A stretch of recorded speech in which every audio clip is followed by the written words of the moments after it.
Fanatics isn't just our name, it's who we are. Loyal, passionate fans dedicated to our favorite teams and to the sports we love. That's why we're honored to be able to offer fans the world's largest collection of official sports apparel and sports jerseys from all the leagues, teams, and players you love.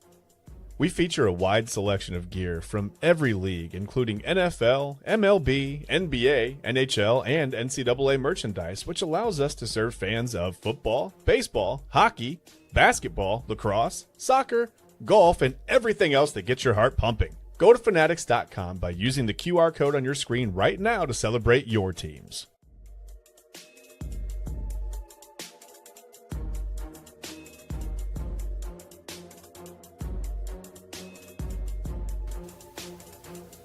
And with that, welcome in everybody to another edition of Inside Edge Primetime here on the Inside Edge Network. We are nowhere to be found right now. I believe we're going to be found somewhere. Oh, well, 1 second here. Oh my goodness, we are all over the place. Chad, Bryan, and Eli Moon here. There we go. Oh my goodness, it was like we planned it. Chad, Bryan, and Eli Moon here with you. It is Inside Edge Primetime. We're back in the saddle. Chad was with you on Thursday. I was enjoying some sunshine. I don't know if you noticed, I got some tan look on my face here, Chad. I was in 80-degree weather out there in Texas. We had the Thriller in Texas Festival, Texas and Ohio artists. It was a great, great time. I got off the plane, and I had my jacket with me, and I got the jacket on immediately. I texted my bro. I said, jacket on as soon as I got out of the airport little shuttle into the airport. I just don't play about the cold, and it was snowing today here in Ohio. I mean, back in Cleveland, obviously, and we're Cleveland's digital leader here. Thank you for choosing the Inside Edge Network. I'm glad to be back in the saddle. But, Chad, I'm happy to be back with you, man. It was a heck of a weekend, and I'm glad to be back on Primetime. How was everything while I was gone? Did you make sure you kept the place nice and everything? I did, yeah. It should be all cleaned up. If you look around, I think it's pretty well straightened up. We couldn't find the light switch there at the beginning of the show. We were in the dark, couldn't see us, but I just figured it was a primetime show. I thought we were going lights off. I didn't know what was going on. I wasn't sure anymore. So, no, everything's good, man, except for the snow. You're right. I could do without the snow. Like, it's almost April, and I know we get big snows in April sometimes toward the end of April. I get it. It doesn't mean I want it. Doesn't mean I like it. So I could definitely do without the snow. But welcome back Thank to you. Northeast Ohio. Rumor has it the southern half of the state was like close to in the 90s this weekend at one point, and then 45 minutes later I looked at my phone and it was 31 here, so that was fun.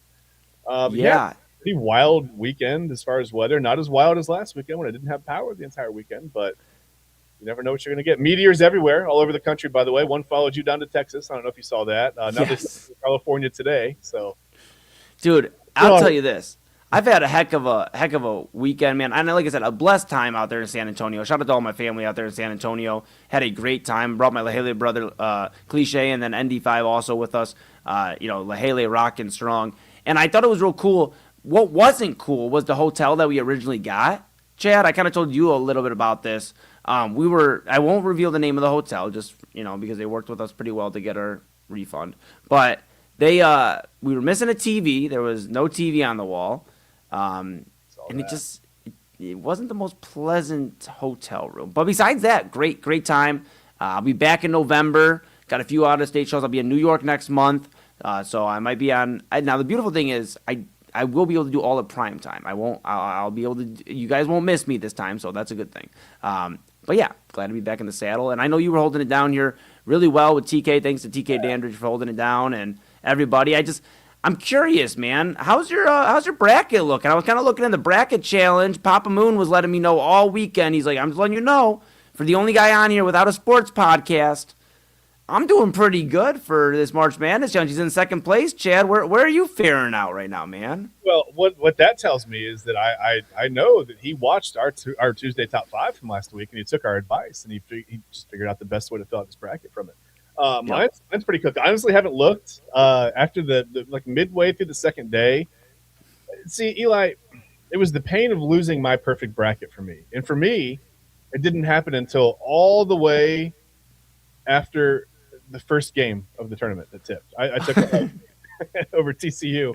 So I lost my perfect bracket right away. And I was like, you know what? I don't care anymore. I'm not even going to look. I'm not going to win. I know what's going to happen. Every single year, it's the same thing. I enter my bracket. I'm like, I feel really good about this one. It looks really I've got some like McNeese's on there. I got some Siennas. I got some teams.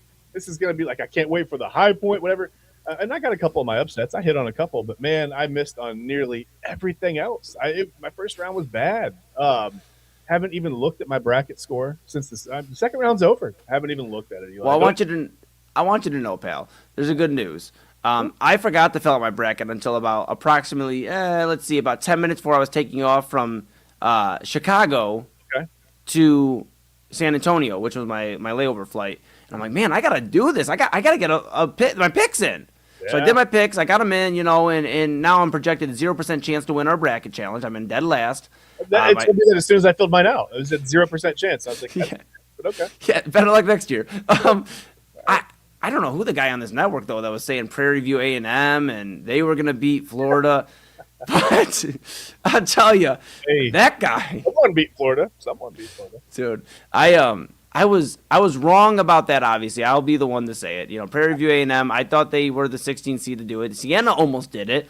You guys did a great job covering that. But, yes, Florida going down to Iowa.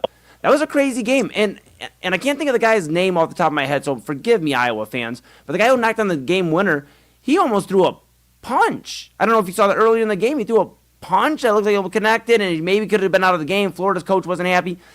It just seemed like everything that could have went wrong for Florida in that game went wrong, and they're going home. Now, UConn's, I believe, the only national champions to get back to the Sweet 16 round the following year. Okay. I think they're the only in the last, I don't want to say it's the last 15 years, they're the last team to do that. So that's just a credit to Dan Hurley and that UConn team that was running into some trouble for a moment there with UCLA.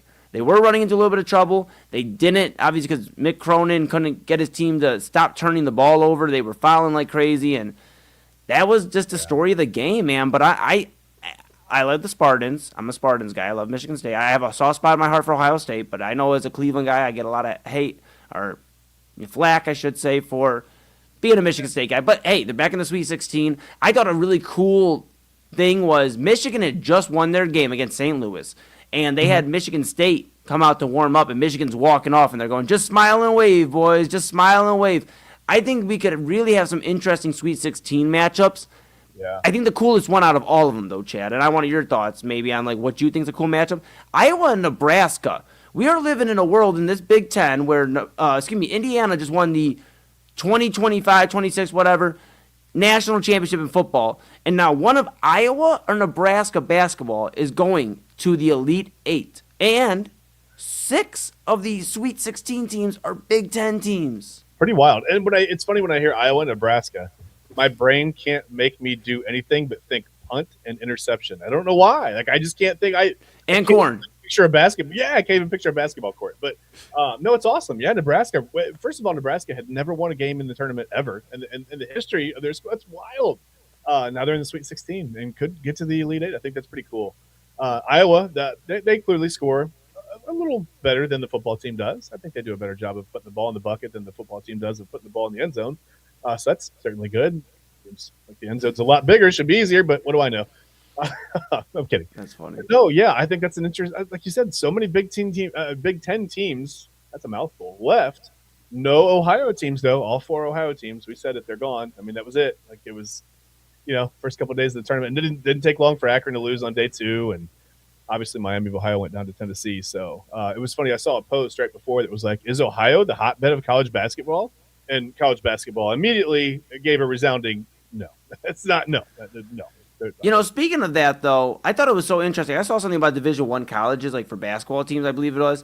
You see how many are on the East Coast compared to the West Coast? Like, now it makes sense why you choose a UCLA or a Cal or a Stanford or, USC, because those are, like, the big schools out there, and it's interesting, man. This is a fun time of year. You see the crazy, the schools doing their stuff. I believe I saw a story about Troy. They were saying the Troy Trojans, their basketball team doesn't believe in taking any elevators or escalators, that they only take the stairs because, you got to work hard.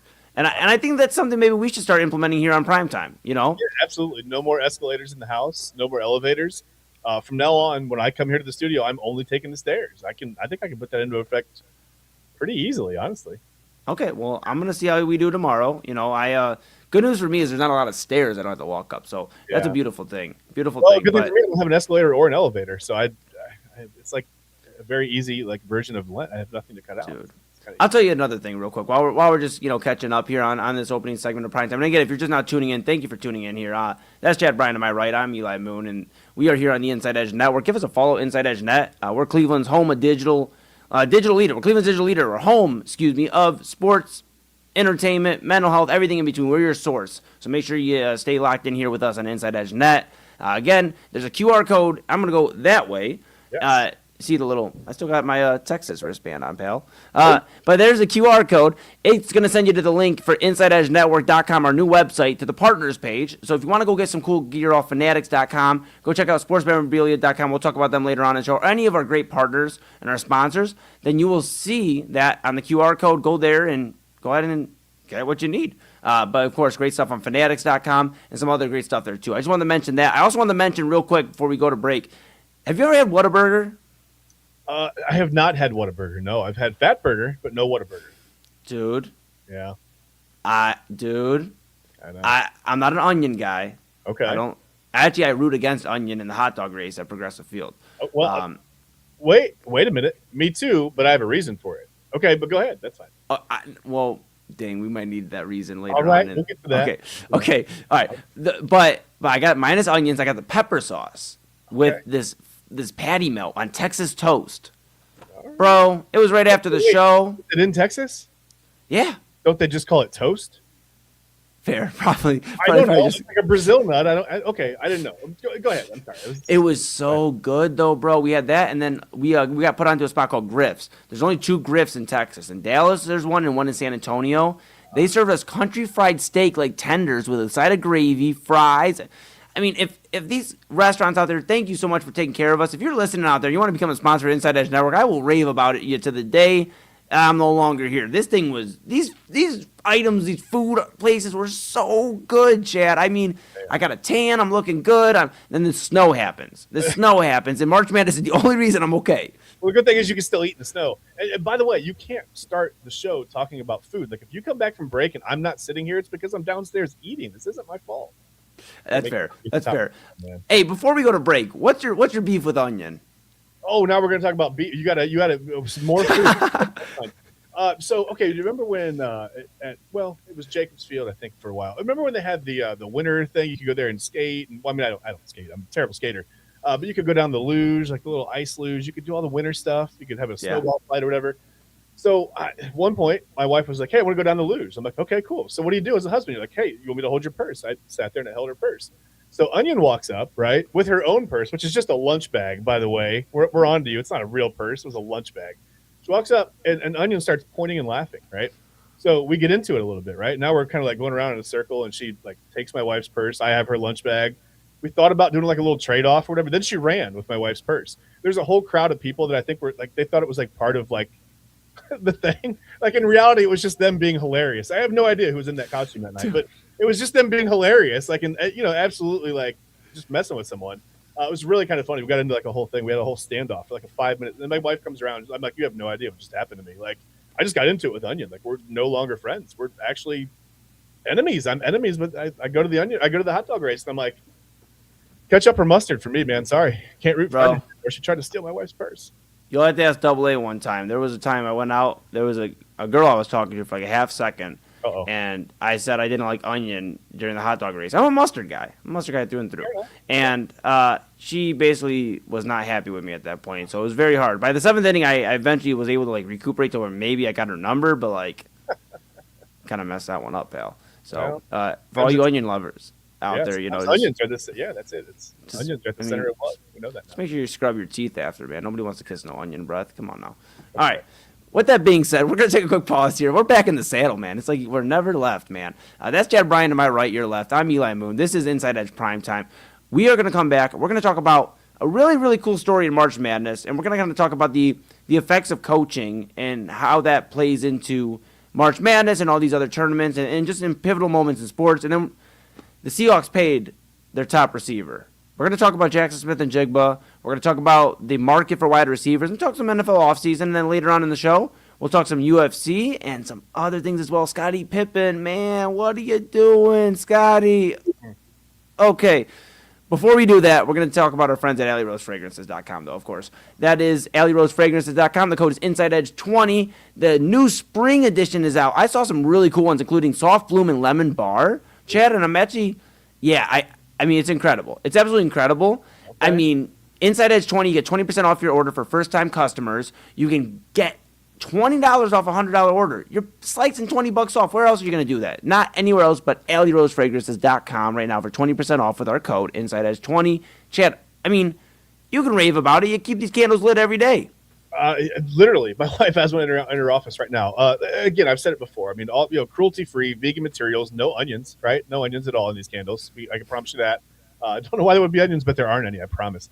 And listen, if you have onion breath and you don't want someone to light an Alley Rose Fragrances candle, no one's gonna know. They're gonna smell the lemon bar? That's amazing. Yes. That sounds like it actually smells really good. I want one, but.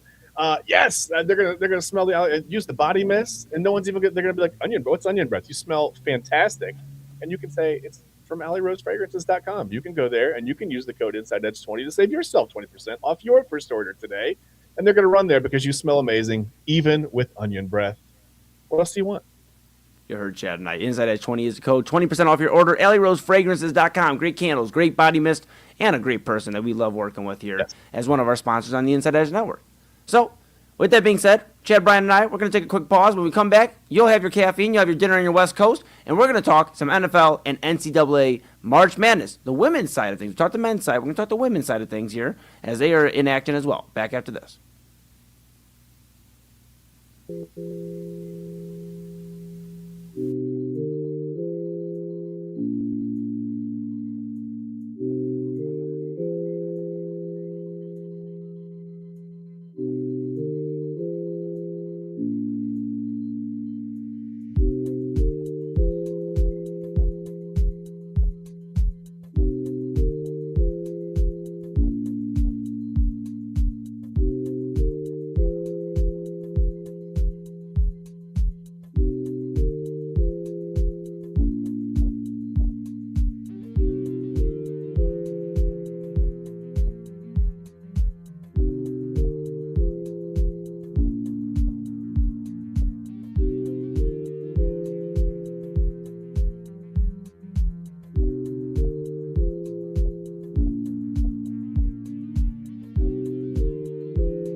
Mosser Moments Photography is a husband and wife wedding photography team based in Cleveland, owned and operated by Ryan and Hallie Mosser. For the past 10 years, they've captured more than 100 weddings across Northeast Ohio and beyond, always working together as a true two-person team. Their style centers on authentic, emotional storytelling, documenting the real moments between two people in love and creating images that feel natural, comfortable, and true to the couple. Rooted in Northern Ohio, but inspired by their travels, Ryan and Hallie bring a warm, personal approach to every wedding day. Their work blends experience, consistency, and a genuine passion for helping couples relive their best day through timeless photography. Learn more at mossermomentsphotography.com. And welcome back to Inside Edge Primetime here on the Inside Edge Network. Chad Bryan to my right, your left. I am Eli Moon. We are back in the saddle here on Inside Edge Primetime. Shout out to Mosser Moments Photography. Obviously, our guy Ryan Mosser, his wife Hallie, they do a great job.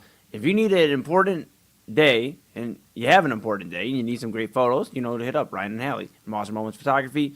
And, yeah, absolutely. I could have probably used them even on Texas, some great shots on stage. I mean, they have a lot of great shots, and, I'm excited. I'm excited. So, Mosser Moments Photography, Chad, man, dude, it feels good to be back, man. I'm just telling you, it feels good to be back, man. It's, Where do you want to take this thing? I think we should start segment 2 off here with the importance of great coaching, pal. I want to ask you, when a coach, okay, so we've covered a lot on this show. Let me start with this. On this show, we've covered the outrage, the tirades of coaches, the bozo lands, and the bozo land, yeah.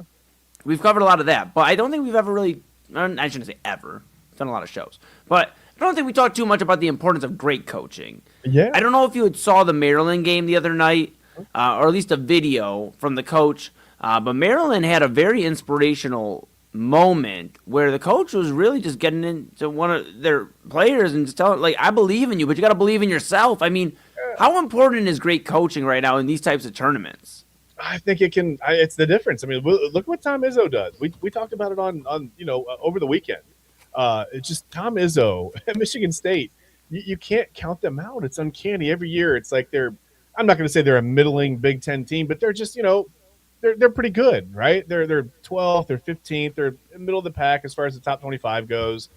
Very rarely do we see them come out, just storm out to like a 25-0, 25-1 type of season where they start off really high. Whatever, they're just there. They win some big games. They lose a couple games they shouldn't, probably lose. And you go, well, maybe this is the year. And then suddenly March comes around, right? And it's like that first round, and all of a sudden Michigan State's beating somebody like 98-61. And it looks like they have 5 first-round draft picks on the floor.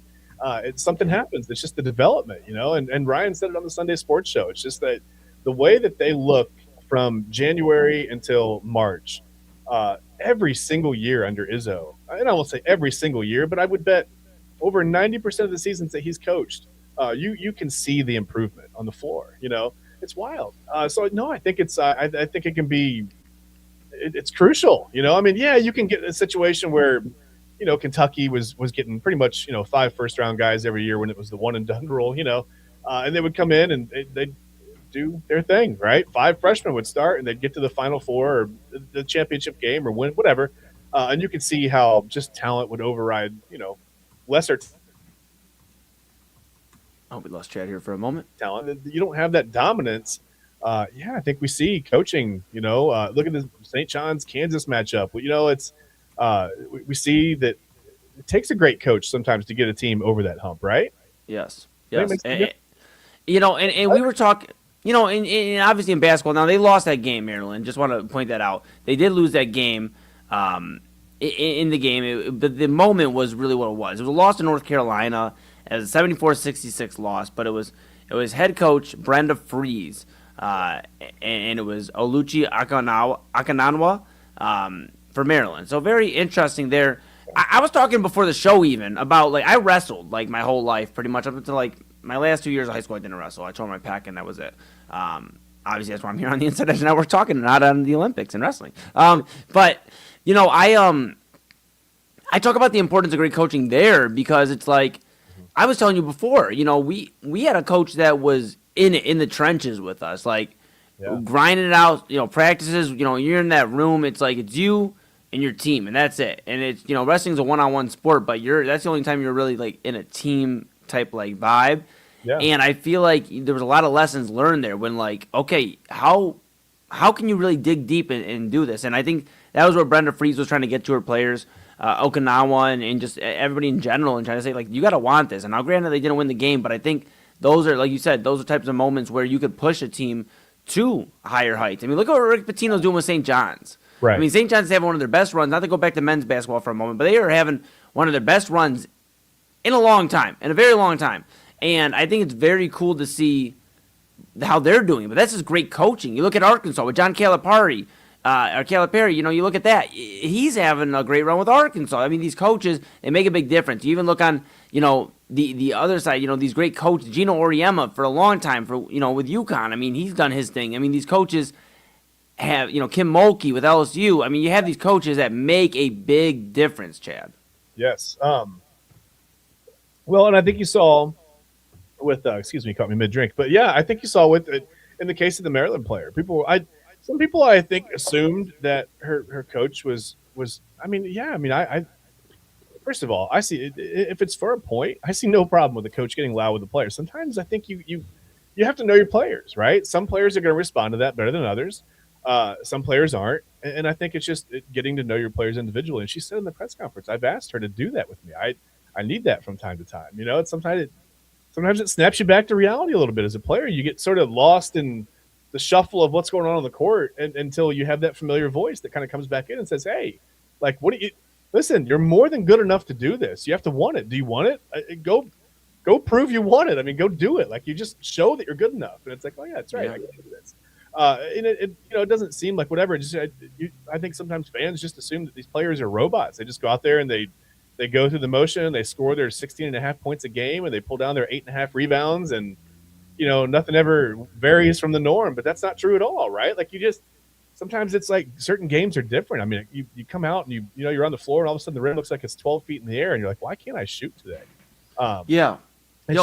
Sometimes you need to coach to kind of help keep you grounded. It doesn't make you shoot any better, but it can remind you that there are other things that you can do in that game to contribute and to get over it, whatever. I think it helps to have a great coach there to remind you, like, hey, let's go, get back into it. You know what I mean? Yeah, and a lot of we were talking about the lopsided scores in the women's NCAA March Madness tournament. I mean, it can get away from you really quickly. It seems like a lot faster in women's basketball too. So I mean, the fact that Brenda Fries was like, hey, let's get this together. I mean, they ended up losing by, I believe it was 8, 74-66, I believe was the final score. So you're looking at that. I mean, but it could have got away. So I think that was where she was just trying to like instill that. So I think that was interesting there. Importance of great coaching. It's definitely needed, and we'll kind of keep an eye on all that. I want to ask you this too, pal. What would you do with $168.6 million? I don't know if that's enough money for me per se. What a dumb answer. No, I don't know. I'd probably whatever I want, basically. I don't know. I'd have to think about that for about 4 seasons. Okay. Yeah. Okay. Yeah. If I gave it to you for 4 seasons, that'd actually be $42.15 million per year. Okay. And that is how much portion of it guaranteed. Yes. I'm glad you asked. I'm so glad you asked. Yes, there's a crazy amount guaranteed.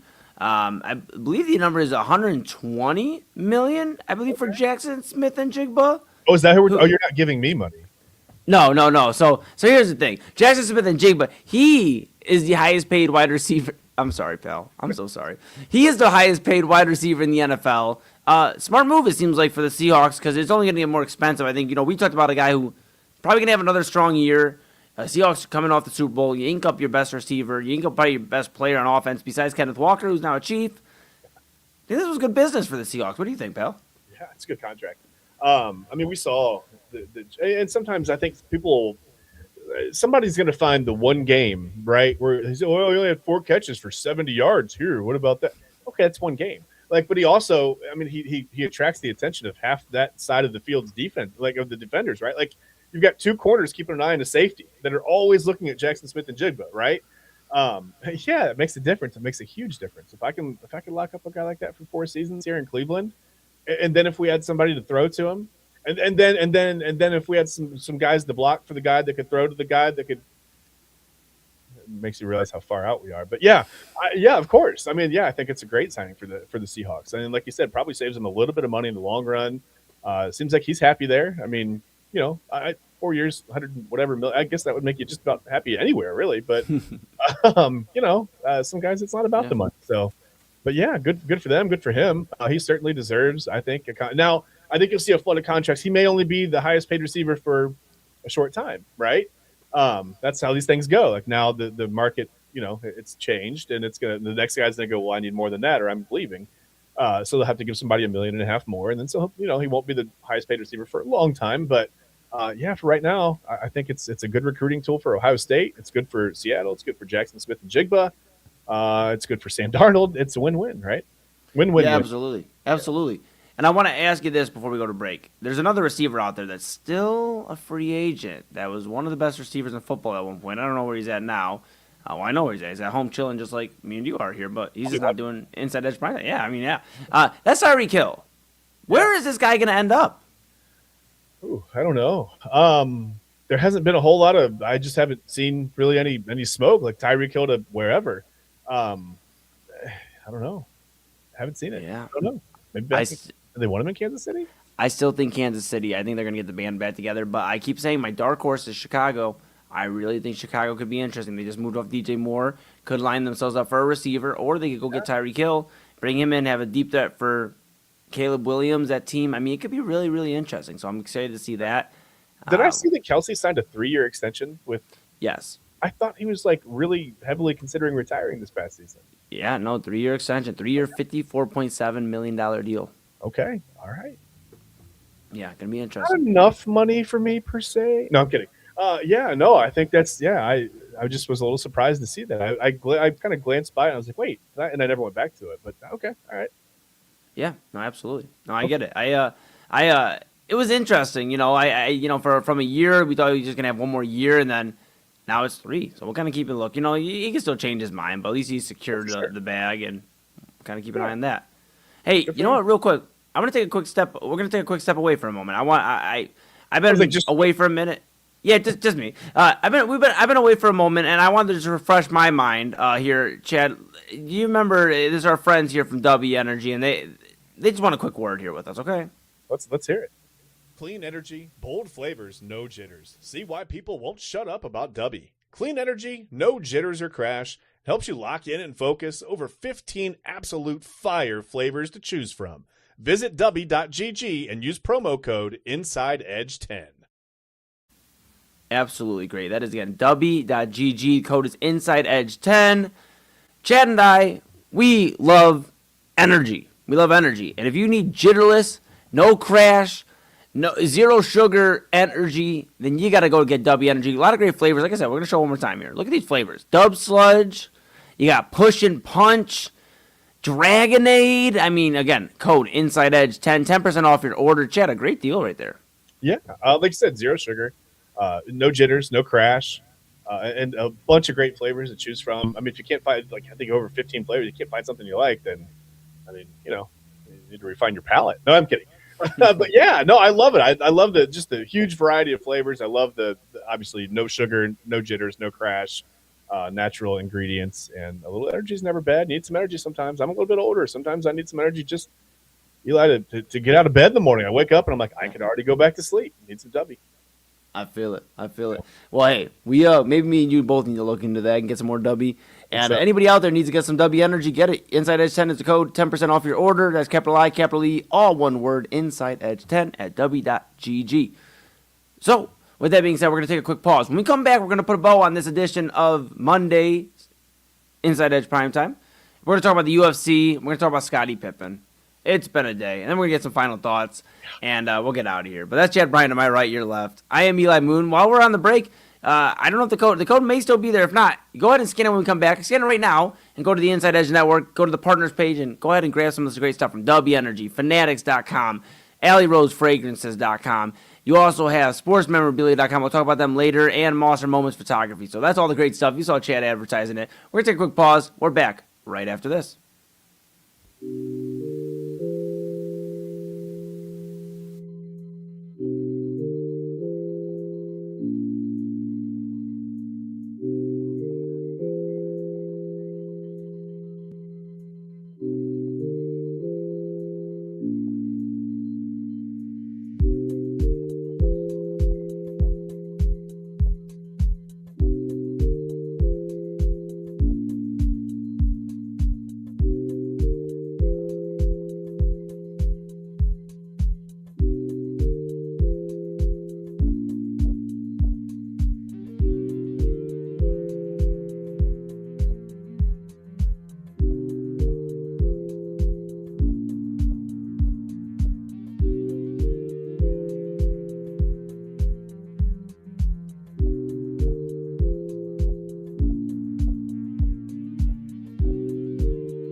Whether you're searching for a baseball autographed by your favorite World Series slugger, a signed football by an iconic Hall of Famer, or the jersey of a world-famous soccer star, you've come to the right place.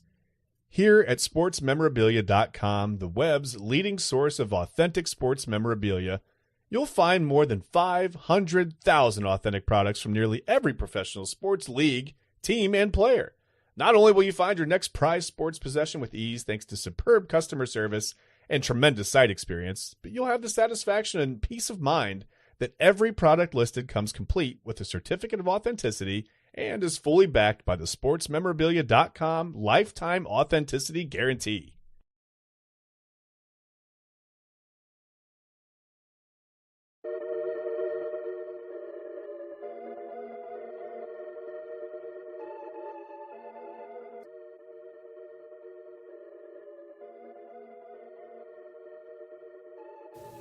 All right, we had to hit the music. Welcome back to Inside Edge Primetime here on the Inside Edge Network. Chad Bryan, of course, to my right, your left. Oh my goodness, there he is. I'm Eli Moon. We're back one more time here on this Monday edition. We had to hit the music, Chad. We had to hit the music. We get in the intro.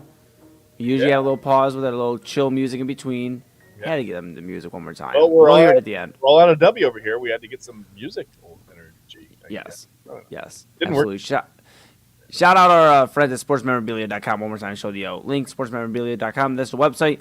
You go to the QR code and get sportsmemorabilia.com. There's a certificate of authenticity. So you give you peace of mind, some great grabs there. So, yeah, you're Chad. You see Chad pointing over there? So we're going to do that. I think we're going to start with the UFC here first, pal. Let's do it. We'll start with the UFC, and then we'll dive into Scottie Pippen. We'll see what's going on here. All right? But the UFC has a fighter problem, okay? And when I say this, the UFC has had a trouble with making stars and keeping stars relevant. Okay. Michael Venom Page, however, not a guy that they created in terms of a star. He came over from Bellator, was a Bellator champion, Chad. I know you're not the biggest combat sports guy all the time, so I'm going to get you up to speed. Michael Venom Page, Bellator. So long, man. I haven't watched. It's like it was pure boxing. I don't know. I don't know. Whatever. I get it. Now, Michael Venom Page, he's a former Bellator champion. He's a historic fighter in this last generation, last probably 15, 20 years, I'd say. He's a guy who's really done this thing, and he's over in the UFC. He's making waves. They had a UFC London card. Now, Michael Venom Page should have been the co-main, if not the main event of this card. He wasn't. So, okay, he was on the main card, however. And now, mind you, keep in mind, Michael Venom Page, a guy who, 38 years old, near the end of his career, he's an English professional mixed martial artist. So he's from England. They had the card in London. Even he said they wanted to see me. And he fought a fight. He still had a good fight, but he wasn't happy with how it turned out. He won. But he came out, the thing that I think was interesting, he came out that They Don't Care About Us by Michael Jackson. And he mentioned that, Dana White, there was a rumor that Dana White, the UFC president, left during his fight. Which, with everything with, Dana White getting involved in boxing, Eddie Hearn being Tom Aspinall, the UFC heavyweight champion's manager, them talking about boxing, it just seems like there's a lot of, disdain for fighters and the pay. And it seems like with so much money to go around and you hear the fighters talk about how they're broke, it's just disheartening. And I guess they don't have a fighter problem. Maybe that's the wrong thing to say. Yeah. They have a fighter problem because the fighters are getting sick of getting paid pennies on the dollar, Chad. Yeah, it sounds like they have a leadership problem. And it's not that... Listen, I don't think anyone's accusing Dana White of not being he didn't found all these different without some foresight, right? But sometimes it reminds me of, and I've said it before on the network, I have ADHD, right? So sometimes I get an idea and I get really, really, really into it. It becomes like a hobby. It's a passion of mine for a little bit. And I do all the things, and then I get to a certain point and I don't know what to do anymore. And it almost feels like looking from the outside in that Dana White, I'm not saying he has ADHD, but it reminds me of me. It's like he's, okay, I founded this thing. We've got this mixed martial arts. We're fighting. Everything's great. We've gotten to this certain point where worldwide, we're global. It's exploding. I don't know where to go from here. So I'm just going to start tinkering and trying things because I refuse to get some actual, and I think he's admitted before at certain times that other people are running the league and other people are matchmaking, fighting. He always kind of passes the buck. It's like, well, talk to somebody else. But you've got to take some leadership, man. You're the guy, right? Like you've got to step in and fix this. Whether you need to like formulate a leadership council or a financial board or something to get people together, so it's not just a bunch of egos clashing all the time. You've got to figure out how to take care of your fighters, because quite simply, I mean, you can think that you can just bring guys in and it'll whatever, the turnover doesn't matter. It does matter. You need the name recognition. You guys have to become household names, right? Like that's how everybody makes more money. That's why boxing promotion was so big in the 80s and the 90s. I mean, it was huge. You had household names. You had these bigger than life characters, man, whether you like them or not. Don King, these promoters that would, whatever, they would bring excitement. They would bring money. They would bring money to a fight. And now it's just like, well, we're too big to fail. So whatever, we'll just bring some guys in here and you'll come watch anybody in the ring or whatever, which isn't necessarily true.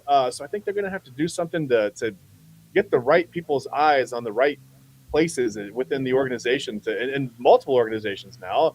I think Dana White's in charge of people smacking people now. Yes, right? slap boxing. Okay, yeah, he's got that going on. Maybe he's just grown a little bit too quickly. Sometimes you can take on too much as a business, and now you're spread too thin. You don't have the right people in the right places. But yeah, it just kind of reminds me of ADHD. Like I jump into a hobby and I'm like, okay, well, no, I don't know I'm bored. I don't know what to do. Well, and also, the UFC didn't have this problem 10 years ago. Like to your point, they would have, in a London card, they would have had Michael Venom Page headlining. It just seems like they're overthinking the situation. And maybe it's because he's not a UFC-built star, and maybe because they're afraid of creating the star aspect again. We've talked about that on Main Event with Rob Rizicki and W. Anthony Alford and myself. Which, a reminder, Midnight Run with Anthony Alford back here tonight after us at midnight. I'll be producing. I'll be back in the saddle with him. I'm excited. When you say that, do you mean they're trying to be like less wrestling, more whatever happens? We don't want to steer it one way. Is that what you mean?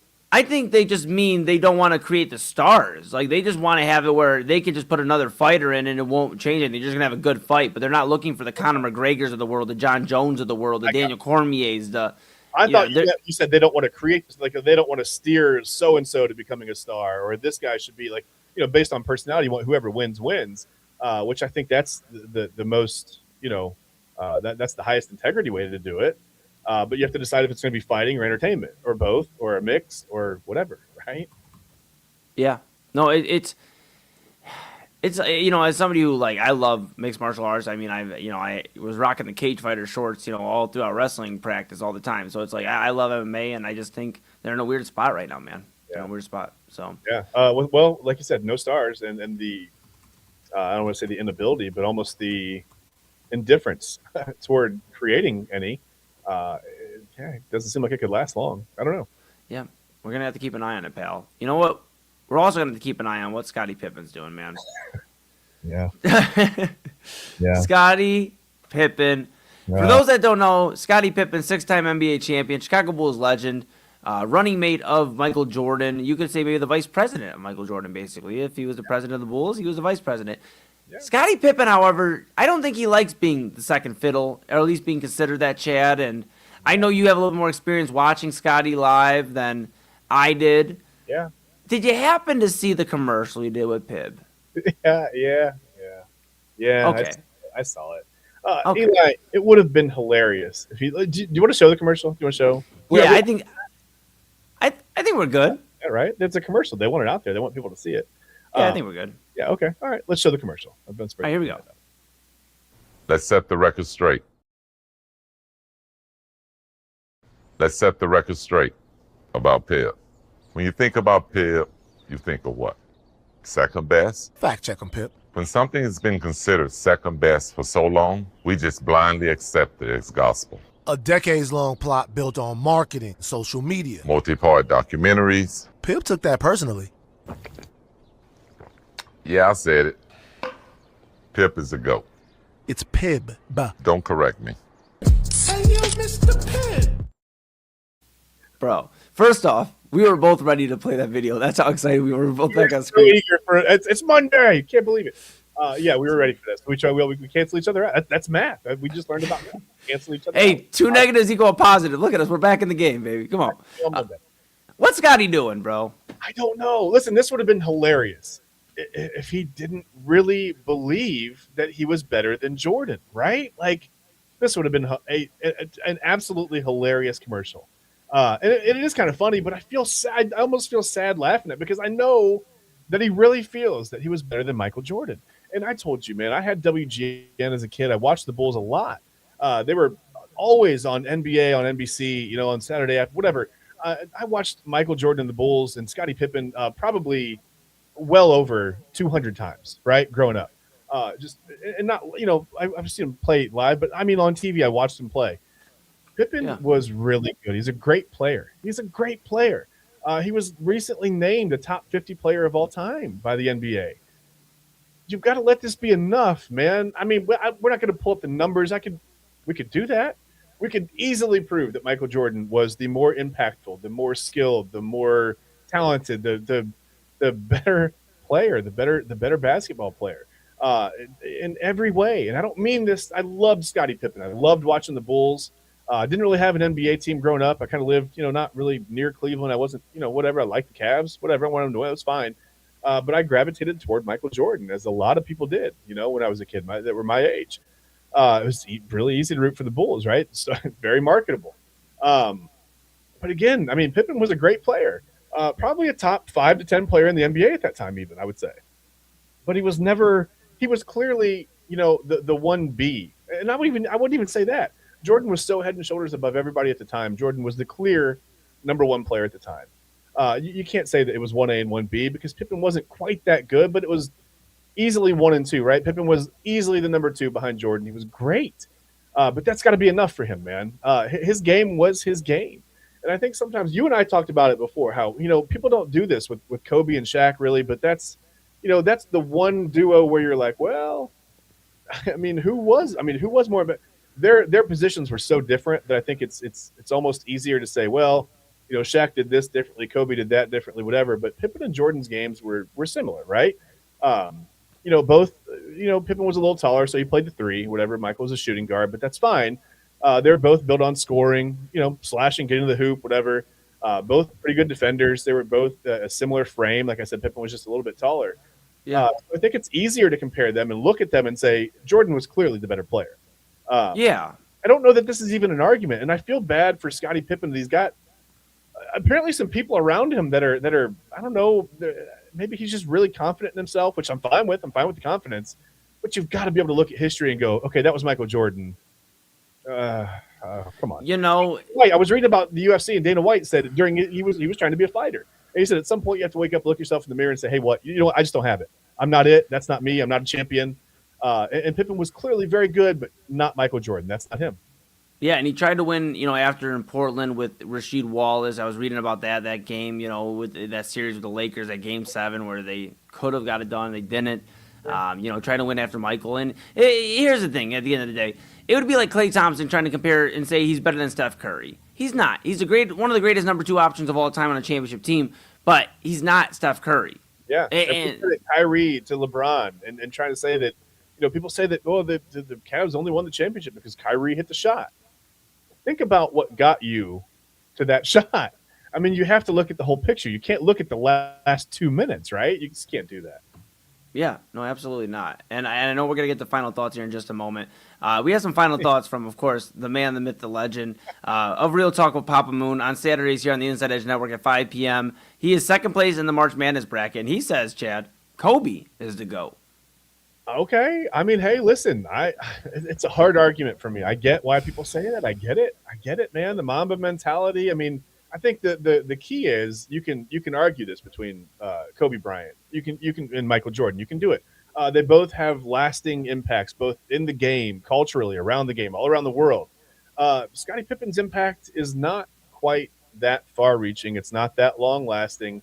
To me, always fond memories as a kid of growing up watching those teams. A lot of those guys I really liked, man. B.J. Armstrong, Craig Hodges, Steve Kerr. The center, Bill Wennington.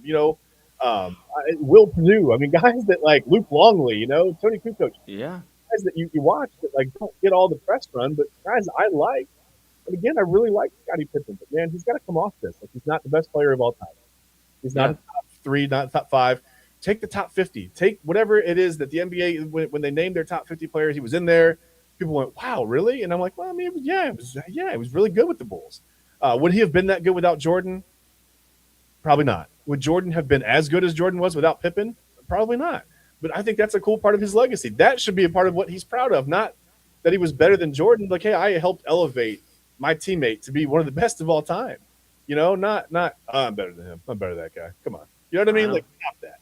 And by the way, Pib, I mean, they don't sponsor the Inside Edge Network, and that's unfortunate. But I think they leaned into the commercial. They know what it is with Dr. Pepper, right?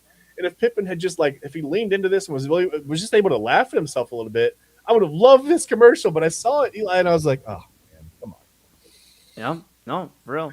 Hey, we got to get the final thoughts here. We got everybody chiming in, the entire network. We have double Anthony Alford chiming in. Catch up at midnight run with Anthony Alford. Excuse me, my goodness. Hey, Dennis Rodman made another Hall of Fame, WWE Hall of Fame. He did get inducted. Shams Charania had it first from ESPN, and multiple reports came in after. Did we announce it? But Dennis Rodman, I mean, pretty cool. Pretty cool. Yeah, he's gonna get his singlet retired. No, I'm kidding. Yeah, you know. All right, Chad. Let's put some final thoughts into this Monday, and let's get out of here. You want me to go first? I would love it. Hey, self-awareness is the key this Monday. Just know your place, know your role. Like, know that, like, hey, I'm not, like me in my marriage per se. Like, I'm not the greatest spouse in the home. I'm not the greatest parent. I know that's my wife. My wife's number one. I'm happy to be number two. Like, if someone looks back at this household and they say, hey, as far as adults go, that's the number two of all time in that household, I'm good with it. It doesn't matter to me that that's technically last. I don't care.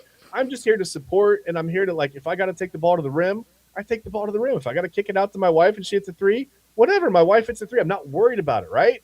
What am I talking about? I have no idea. Oh, self-awareness. Yeah, just have a little self-awareness, man. And if you like Mr. Pibb, that's fine. If you like Dr. Pepper, that's okay too.